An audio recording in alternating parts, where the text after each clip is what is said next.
Diyam naman po sa bayan po ng Mangaldan, isang dalagita ay ilang ulit po na ginahasa ng kanyang mismong ninong. Para po sa police report na yan, kasama natin Idol Joanna De Vera. 104.7 IFM Report.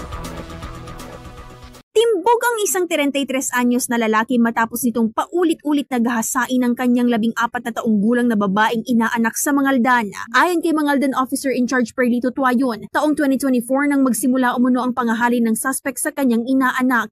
Ilang beses pa naulit ang pangahalay hanggang sa mabuntis ang biktima at sa pilitan itong pinalaglag ng suspect. Nang na-find out po na buntis po siya at ito po pinalaglag po, pina-abort po ng ating itong suspect. Ito na-find out ng kanyang mother nung dinala sa ospital kasi siya po ay nag-bleeding.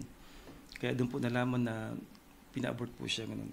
Natatakot umanong magsumbong ang biktima dahil pinagbantaan siya ng suspect na papatayin pati ang kanyang pamilya. Hindi lubos maisip ng mga magulang ang sinapit ng anak dahil pinagkakatiwalaan nila ang suspect bilang pangalawang magulang ng kanilang anak.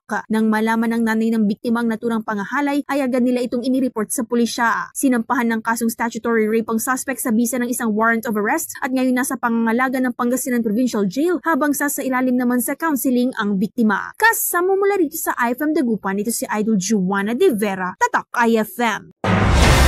IFM News. IFM News. IFM News.